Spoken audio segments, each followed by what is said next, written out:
apa itu CSS, pengertian, fungsi, dan contohnya. Oke, langsung saja. Itu CSS.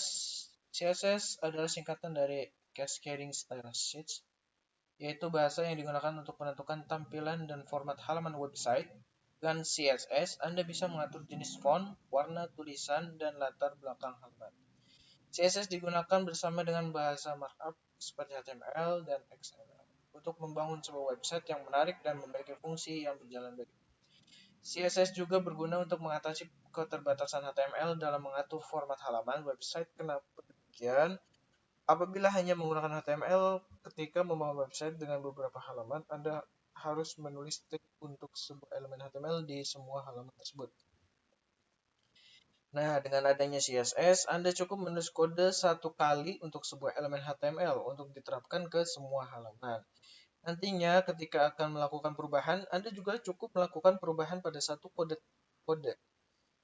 Tadi praktis bukan? Pun demikian, CSS sering dianggap sebagai sebuah bahasa pemrograman. Padahal CSS lebih tepat disebut sebagai bahasa style sheet yang umumnya digunakan bersamaan dengan JavaScript. Fungsi-fungsi dari CSS. Secara umum, CSS berfungsi untuk mengatur tampilan halaman website berbasis HTML atau bahasa markup lainnya. Tapi masih ada beberapa fungsi CSS lainnya, antara lain mempercepat loading halaman web. Yang kedua, memudahkan pengelolaan kode. Yang ketiga, menawarkan lebih banyak variasi tampilan, membuat website tampil rapi di semua ukuran layar. Nah, CSS memiliki berbagai properti untuk mengatur tampilan konten sesuai kebutuhan layar. Misalnya dengan max width, ketika menggunakan properti ini mengubah ukuran elemen HTML sesuai ukuran layar yang digunakan untuk menampilkan website. Adapun jenis-jenis CSS yang perlu kalian ketahui, yang pertama ada inline CSS. Apa itu inline CSS? Inline CSS adalah kode CSS yang dituliskan di dalam file HTML. Jenis CSS ini hanya mempengaruhi satu baris kode HTML. Nah, berikut perhatikan baris kode di bawah ini sebagai contohnya. Nah, ini ada tag H1, lalu ditambahkan di dalamnya,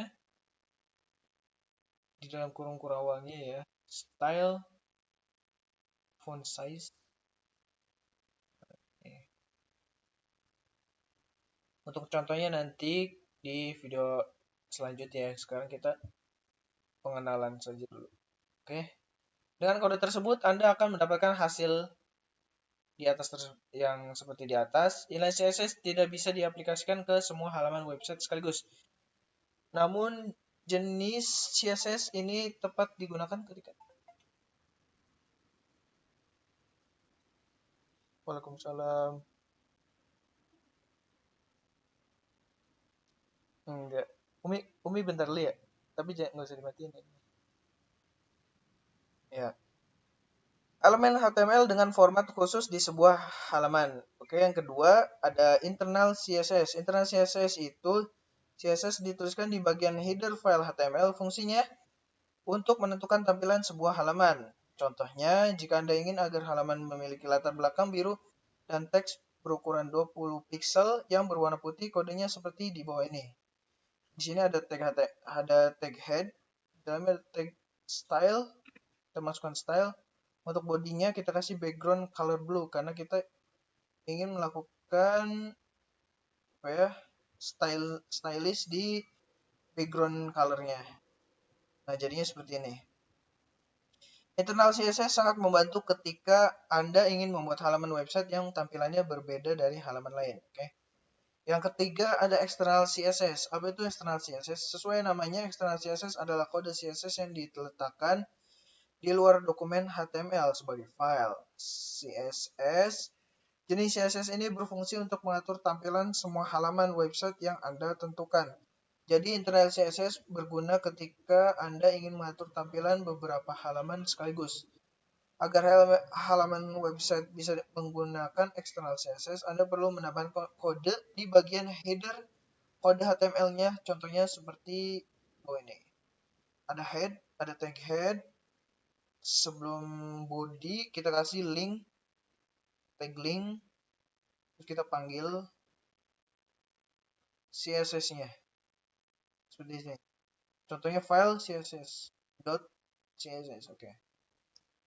Dengan kode yang seperti di atas tadi, halaman website Anda akan menggunakan file CSS Anda untuk mengatur tampilannya di semua halaman web kalian. Sekarang kalian sudah tahu bagaimana masing-masing jenis CSS tersebut. Bagaimana cara kerja CSS?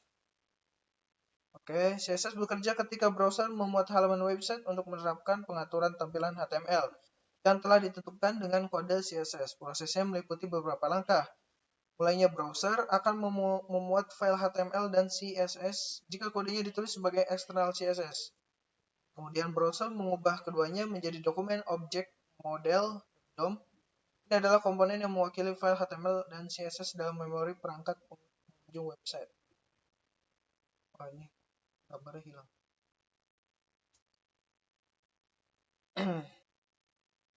Oke, lanjut. Ini adalah beberapa contoh penerapan CSS yang mudah. Yang pertama ada menentukan format paragraf.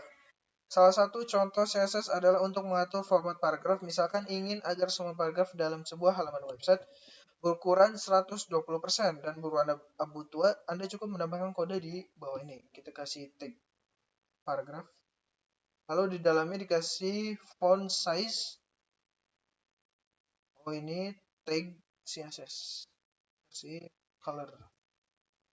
Yang kedua ada mengubah warna link. Anda juga bisa mengubah warna link dengan CSS. Sebagai catatan, warna link yang ditentukan dengan CSS ada 4, yaitu normal, warna link yang belum pernah dibuka dan tidak diklik, visited, hover, active. Untuk menentukan keempat warna itu, gunakan kode di bawah ini dan ketikkan warna yang Anda inginkan setelah color. Kita kasih tag A, color, nah seperti ini. Oke. Menentukan huruf kapital atau kecil. Ingin agar sebuah paragraf berisi huruf kecil, kalian tinggal mengganti paragraf Anda. Kalian kasih tag paragraf. Di dalamnya dikasih class, tag class, lalu dimasukkan atribut CSS. Membuat kotak teks. CSS juga memungkinkan Anda membuat kotak teks. Umumnya kotak teks digunakan untuk menonjolkan sebuah informasi penting. Untuk melakukannya, gunakan contoh CSS seperti ini. Kode tersebut akan menambahkan kotak dengan border berukuran 5 pixel dan warna ungu di sekitar teks yang Anda tandai dengan kelas important. Untuk menandai teks dengan kelas itu, tambahkan kode berikut ini. Nah, ini kasih paragraf kelas important. Membuat tombol link. Link akan terlihat lebih mencolok jika diletakkan dalam sebuah tombol. Untuk membuatnya dengan CSS, gunakan kode di bawah ini. Klik A. Supaya kalian tahu apa saja fungsi dari bagian-bagian kode tersebut. Oke, kita langsung berikut ini. Tick link, visited, tick A hover, tick A active. Memastikan bahwa tombol Anda akan selalu tampil meski sudah diklik atau ditunjukkan dengan kursor. Ada background color, ada padding, text align, text align, text decoration, display inline block.